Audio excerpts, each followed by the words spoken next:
ஹரி அண்ணா ஒரு 2 நிமிஷமா இதுங்களாம் திருந்தவே திருந்தது. இதுங்க அப்பா அம்மாலாம் இதை தண்ணி தெளிச்சு விட்டுச்சுங்க போல. இப்படி ஏதோ பேர் வச்சு கூப்பிட்டுட்ருக்காங்க. இப்படியே போச்சுன்னா இன்னும் கொஞ்ச நேரத்தில் என் பேர் போனோம். ஏன்னா 2 நிமிஷத்துக்கு முன்னாடி தான் எனக்கு ஆக்சிடெண்ட் ஆச்சு. இதோ இதுதான் என் சீட்டா.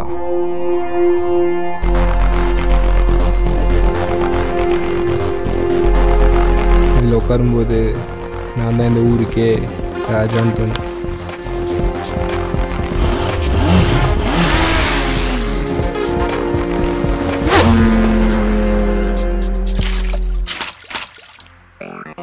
நான் குளிக்கணும் இல்லையோ என் சீட்டாவை மட்டும் தினமும் குளிப்பாட்டுருவேன்.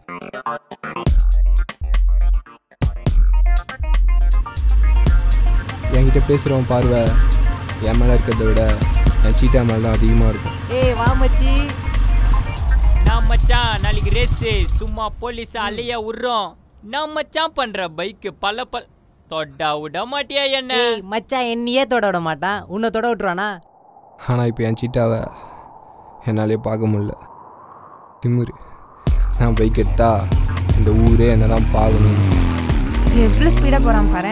ஏய் மச்சான் ஸ்பீடு தெரியும்ல, சும்மா பறப்பான். அப்படி சொல்லணும். நேற்று பத்ராண்ட பார்த்து மச்சி கூப்பிடலான்னு பார்த்தா திரும்பத்தில் நீ பார்த்து மஞ்சிட்ட. ஏய் மச்சான் ஸ்பீடா லாரி சந்தில பூந்து போயினே இருப்பான், பார்க்குறவனுக்கே அள்ளு இருக்காது. அந்த வார்த்தையை கேட்க கேட்க போதை மாதிரி இன்னும் வேணும் வேணும்னு தோணுச்சு. எனக்காக ஓட்டதை விட மற்றவனுக்காக ஓட்ட ஆரம்பித்தேன். அவன் எப்படி போகிறான்? ஐயா அவன் எங்கேயோ போயிட்டான். ஏய் அடுப்பே மச்சான் ஸ்பீடை இப்போ பாடுறா.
கடைசியாக நான் அவனை சேஸ் பண்ணிட்டேன்.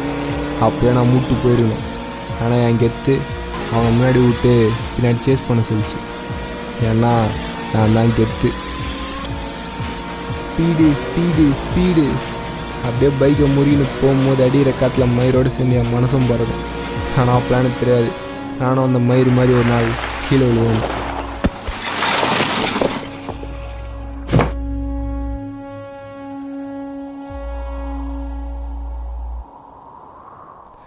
வலி தாங்க முடியல, கத்தணும் போல இருக்குது.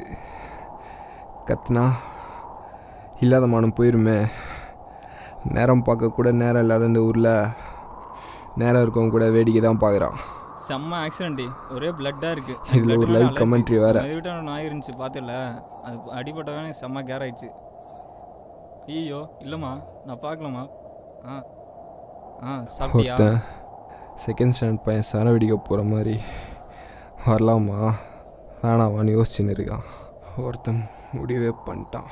ஸோ எல்லாத்துக்குமே ஆளை எதிர்பார்க்குற உலகம் இதுக்கும் பார்த்துச்சு. அது வரைக்கும் பக்கத்துலேயே வராதவங்க எப்படி அடிபட்டுருக்குது? நம்ம தண்ணி இருந்தால் யாருன்னா பேசுனது வந்தாங்க தெரியலையே. வீட்டுக்கு சொல்லிட்டீங்களாப்பா? முதல்ல என்னப்பா யாருன்னு கூட தெரியலையாப்பா? எந்த ஊர்னு கூட தெரியலையே. மொபைல் ஏதாவது இருக்குதா பாருங்க. இதோ இருக்குண்ணா. இது எனக்கு தெரியலப்பா, நீ போடுப்பா. பாஸ்வேர்டுண்டா. ஏன்பா தள்ளுப்பா. பைக் காட்டுறாருப்பா. பைக் நம்பர் பார்த்து சொல்லு. 788. பைக் நம்பர் தானே பாரு. ஆமாம்மா பைக் நம்பர் தான். இதுவா? அதை காட்டும்போது என் மனசில் ஓடிட்டு இருந்தது ஒன்று தான். என் ஃபோனில் மட்டும் அவன் கால் பண்ணக்கூடாது. கொஞ்சம் தள்ளுங்க. ஃபோன் இவ்வளோ பெருசாக வச்சிருக்கான், பேலன்ஸ் இல்லை.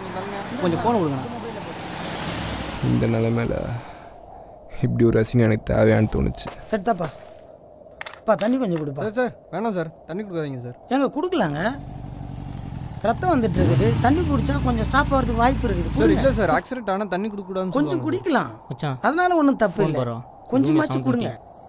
இதான் மச்சான் வாங்கலாம். செமையாக கிச்சிருக்கும். பழைய மாடல்டா, இன்னும் நிறைய வந்துச்சு. வேறு வாங்கிக்கலாம் மச்சான். இன்னும் இது கட்டினது எடுக்க மாட்டாங்க. சார்ஜ் இல்லடி, நான் வீட்டுக்கு போயிட்டு கால் பண்ணுறேன். இந்த மாதிரி பைக்கில் என்னென்ன தேவைப்படுத்தினா பார்த்துப்பேன். வேறு யார் நம்பர் இருக்குதா பாரு. அவங்க ஃப்ரெண்ட்ஸு வேறு யார் அப்படியே வந்திருப்பான். சருன்னு வண்டி தட்டி செமையாக வாடி இருக்கும். சரணடி அது அப்படி இருக்காதுடா, அவன் இப்படி வந்து லூசே அப்படியே வந்திருப்பான். சருன்னு ஸ்கிட் ஆகி இங்கே இருக்க எத்தனை பேருக்கும் போக போகிறேன் உயிரை தவிர நிறைய விஷயம் பெருசாக தெரிஞ்சது.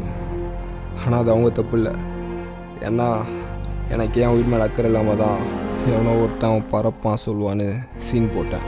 இப்போ கூட என் அப்பா அம்மா தங்கச்சி ஃப்ரெண்டு எதை பற்றியும் யோசிக்கல ஒருத்தனை தவிர.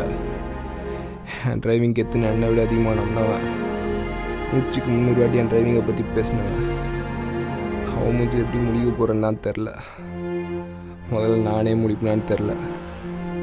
நான் கடைசியாக தூங்க போகிற தூக்கம் இதுதான் தோணுது. நான் சாக போகிற 2 செகண்ட் முன்னாடி என் மனசை என்கிட்ட கேட்ட கேள்வி, நான் செத்துட்டா அவன் என்ன நினைப்பான்? பறந்துக்கிட்டே இருந்தா இப்படி தான் ஒன்றை மாதிரி ஓட்ட முடியுமா மச்சி?